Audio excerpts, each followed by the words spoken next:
So what advice do I have for college graduates?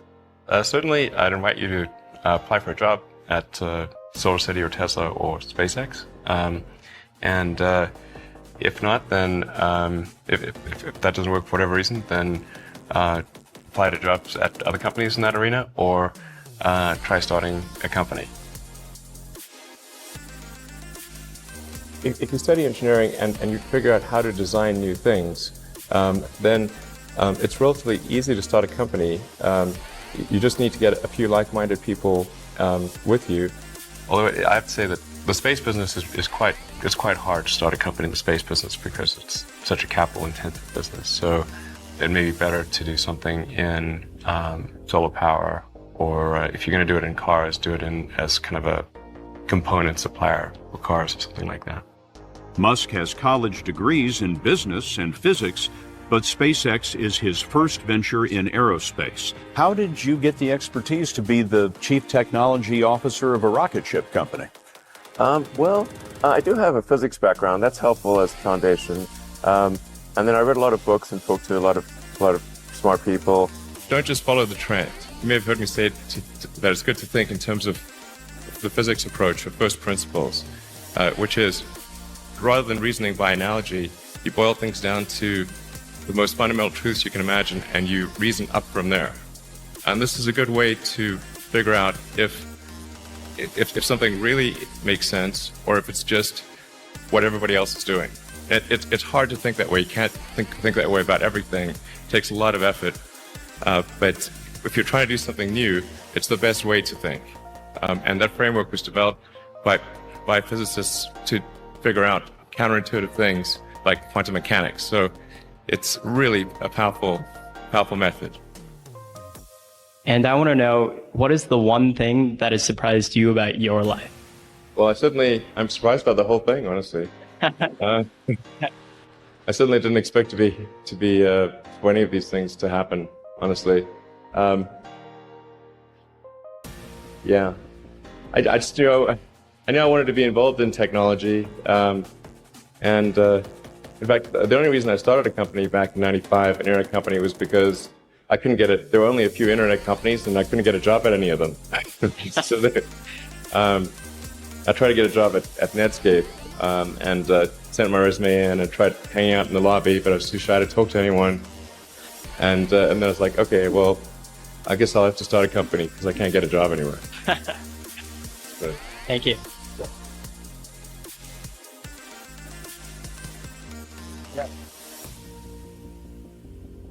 I wouldn't say I'm fearless.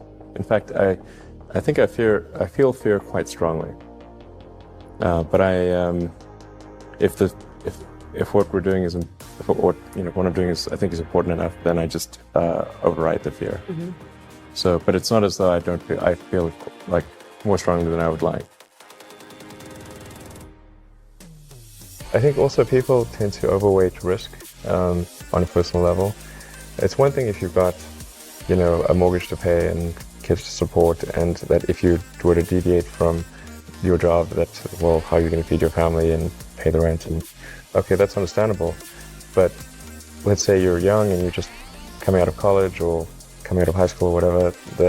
What do you risk?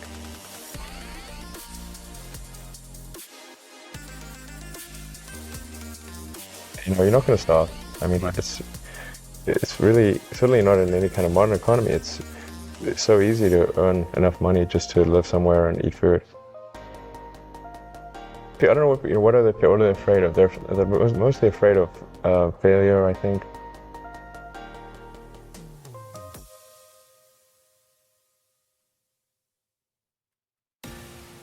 People should be less risk averse when there's not much at risk.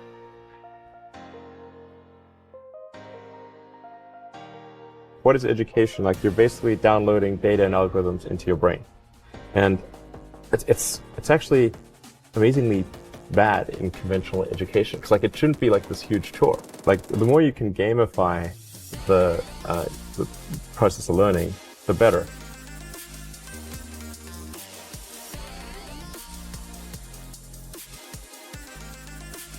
I was at sort of a slight existential crisis because I was trying to figure out what does it all mean? Like, what's the purpose of things? And I came to the conclusion that if we can advance the knowledge of the world, if we can do things that expand the scope and scale of consciousness, then we're better able to ask the right questions and become more enlightened, and that's really the only way forward. What drives you? What is it that when you wake up in the morning, do you see a problem and you want to solve it? The thing that drives me is that I want to be able to think about the future and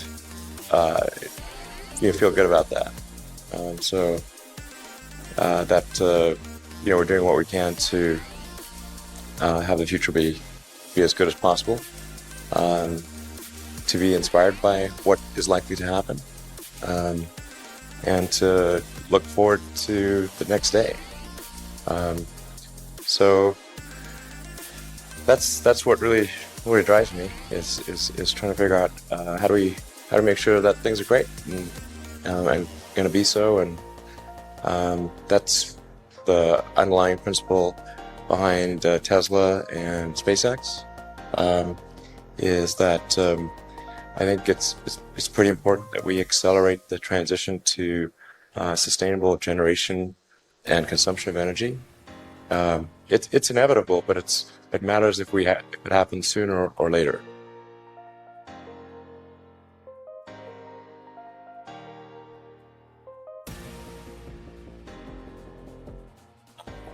And then SpaceX is about helping make life multiplanetary, and doing what we can to continue the dream of Apollo, and ultimately make a contribution to life becoming multiplanetary. Well, let's talk a little more about that. I think everyone's very interested in that when you say making life multiplanetary. Yeah.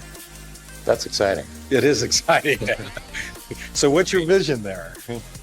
I think, particularly for Americans, like you think about America is a nation of explorers. People came here from other parts of the world that, chose to give up the known in favor of the unknown.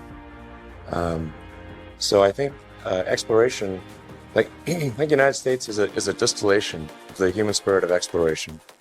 So that's why it appeals to Americans so much.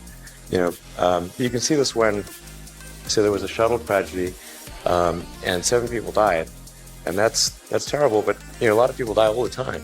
But why do we care so much? Because it was the dream of exploration that was dying along with those people. That's why. I thought both Tesla and SpaceX would fail at the beginning. You thought? Yeah, sure. Really? Of course. But nevertheless, you put all your money in that. I expected to lose it. Well, technically, what I thought was, I'll take half the money from PayPal, and if I lose half of it, that's okay. But then, of course, the companies encounter difficulties and then have a choice of either let the company die, or put all the money into the companies. And so I really didn't want the companies to die, so I put all the money in the companies. Yeah. And then I had to borrow money from friends to pay living expenses. Yes. It's just looking just for evidence of exceptional ability. And if there's a track record of exceptional achievement, then it's likely that will continue into the future. Mm-hmm.